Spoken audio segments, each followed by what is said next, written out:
Alright, welcome back to Shooting It Straight. I don't have anything to actually show you. This is just going to be a discussion video about having a stand-up type gun safe in your house.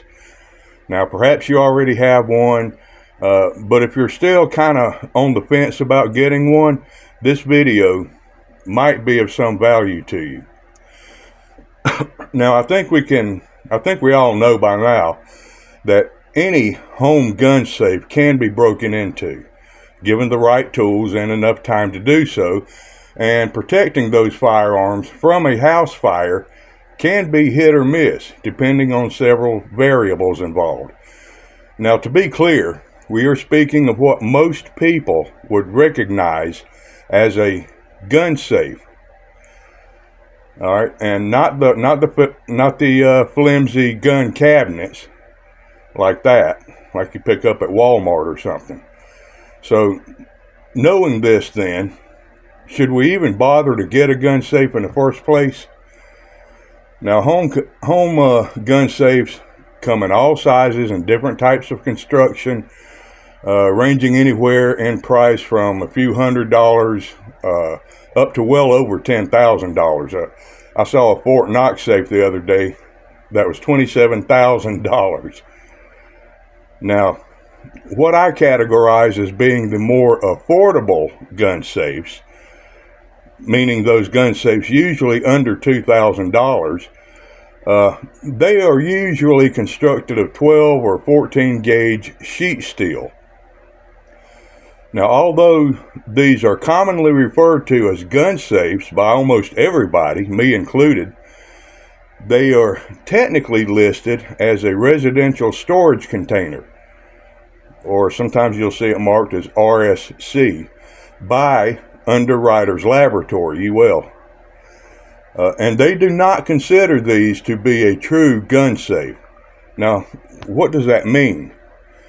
Well, not much really, but for clarification purposes, the UL rating criteria for a RSC means that it must prevent forced entry by one individual using common hand tools within a 5-minute period. Now, those hand tools include a heavy screwdriver or pry bar no more than 18 inches long and a hammer weighing less than 3 pounds. Now, of course, some residential storage containers are designed and built better than others, and sometimes significantly so. According to UL Underwriters Laboratory, it does not become designated, or they don't designate it as a true safe unless all 6 sides are at least 1/4 inch thick steel plate and uses a UL listed Group 2 lock. But, safes of this construction can be defeated as well. However, 14 gauge steel safes, the most common type of gun safe sold for residential purposes, are approved by the California DOJ as a legally recognized safe and secure storage container for firearms in that state. Now, that's saying a lot coming from a gun-hating state like California.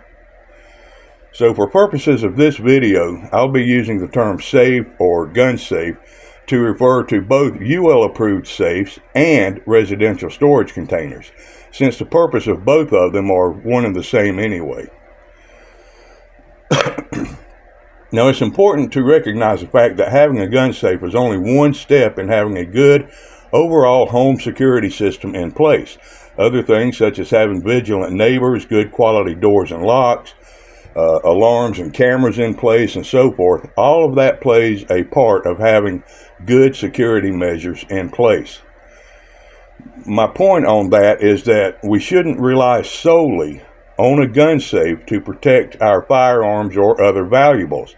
It should only serve as another step, an additional step toward security and protection for them. So let's get into the main question of whether one should even bother to have a gun safe or not.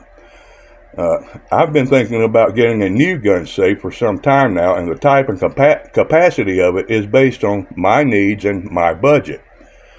I've conducted a lot of research trying to determine the best value for me. Now, part of my research included watching YouTube videos promoting different gun safes. One type of comment in particular pops up on nearly every video I watch regarding gun safes, and this is that quote.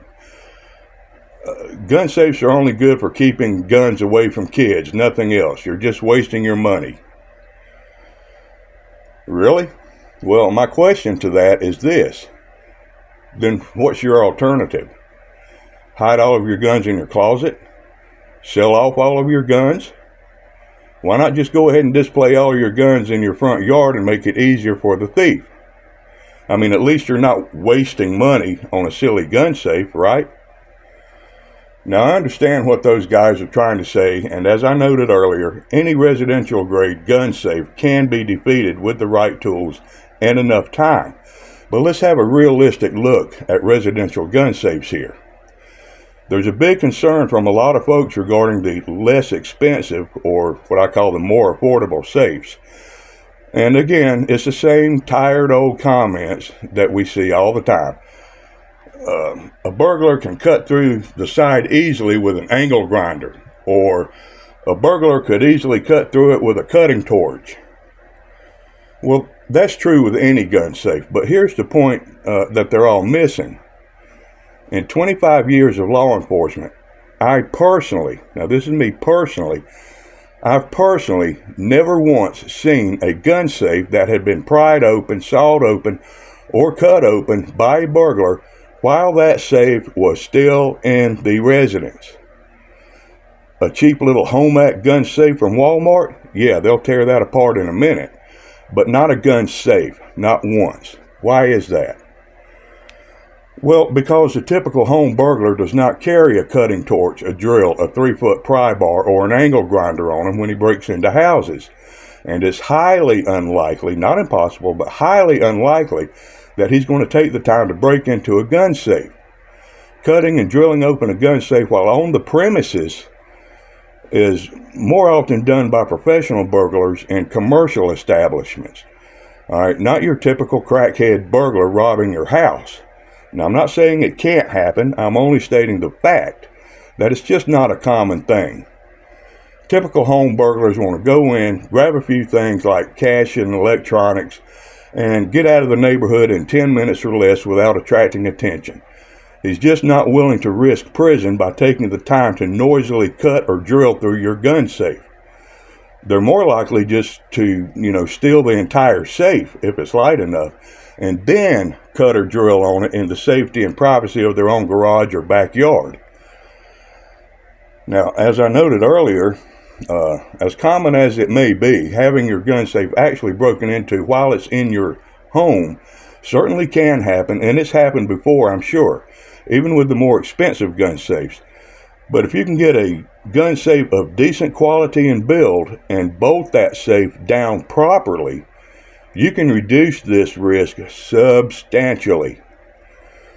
Having it bolted down is not necessarily to prevent theft of the safe itself, since most safes will be too heavy to carry out anyway, but it's more to prevent the safe from being tipped over on its back in the unlikely event the burglar actually does try to pry open the safe while the safe is in your residence. With a safe on its back like that, you have a much better prying leverage on the door. And when you do bolt it down, if you can, be sure the bolts go into the framework, like a wall stud or a floor joist, if that's possible, if it's not on concrete.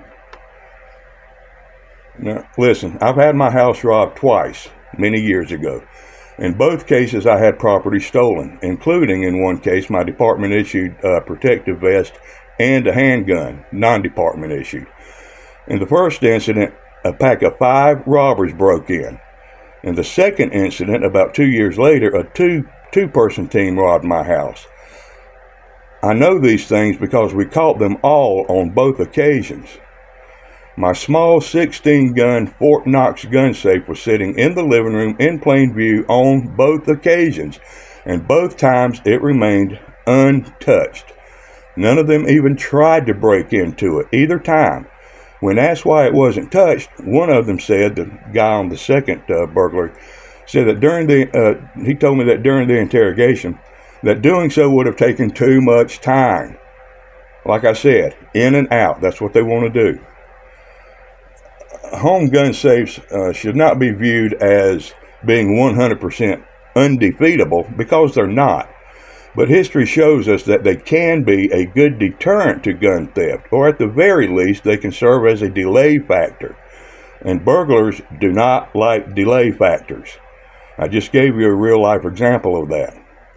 Now, not to mention the fact that some gun safes can offer a decent level of fire protection for your firearms. Some better than others. So, yeah, in my view, a decent gun safe is definitely worth having, and it doesn't have to be a fancy $5,000 gun safe. Now, let's look very quickly at choosing a gun safe.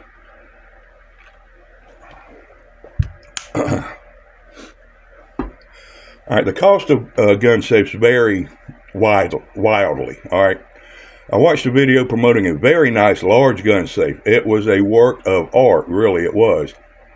But the problem here is that most of us just can't afford the $8,000 price tag that came with it. And the brutal truth of it is that most of us just don't need that much safe. I mean, I don't even have $8,000 worth of firearms or other valuables. So yes, an $8,000 safe is usually a lot stronger and will offer better fire protection than the sub $2,000 gun safe. And if you can afford that price, though, then, go get it. But hell, I'm a realistic kind of guy. I don't have a lot of expensive, valuable guns, and I can't travel, so I'm always here at home. So, I need an $8,000 gun safe like I need a Staccato or a Mercedes. But, I'm quite content with a police trade-in Glock and a 12-year-old Ford, if you know what I mean. I think budgetary constraints will likely limit most of us to those more affordable gun safes that still do offer decent fire and theft protection without requiring us to take out a second mortgage. These more affordable gun safes are usually made of 14 gauge steel and sometimes 12 gauge steel, or even a combination of those gauges. This is usually good enough to discourage the typical average home burglar. They are lighter safes, and they are usually well under $2,000. They're sold much more frequently than those $8,000 safes because, as I said, most folks just can't afford to peel off $5 to $8 grand or more for a gun safe. The level of fire protection offered varies among different gun safes because of the specific type of fire protectant used in each type. That varies from, gypsum to perlite to concrete and all sorts of other such fire and heat resistant materials. And steel thickness also plays a key role here. So now that we have a realistic expectation of gun safes, and we've concluded that our budget probably limits us to a decent safe in a more affordable price range, given the history that residential gun safes are rarely cut or drilled open while they're on the premises, it seems to me that 14 gauge or stronger, being it 10 or 12 gauge, that type of steel should be sufficient for most folks as long as you have realistic expectations and realize its limits. So, to quickly summarize, I personally believe that a gun safe is definitely worth having. They are not fail-proof. None of them are. But they can prevent your guns from being stolen or otherwise falling into unauthorized hands. Some may even offer a decent level of fire protection. Even if all you can afford is a $400 gun safe from Tractor Supply, listen, that's a lot better than nothing at all. Just remember to bolt it to the floor or to the wall, or both. Okay, now I just bought a brand new gun safe, and in the next video, right after this one, we'll do a brief walkthrough of it, and I'll give a detailed review of it. I will also cover the steps you'll need to take in order to properly store your firearms in a gun safe, and yes, there is an improper way to do that. And we'll look at certain products that I use to help maintain good storage conditions. So be watching for that video to drop next. I think you're going to like that one. Alright, so thanks for watching this one, and we'll meet up again for the next one. Alright, thanks for watching. Meet me right back here at Shooting It Straight. Until then, ciao.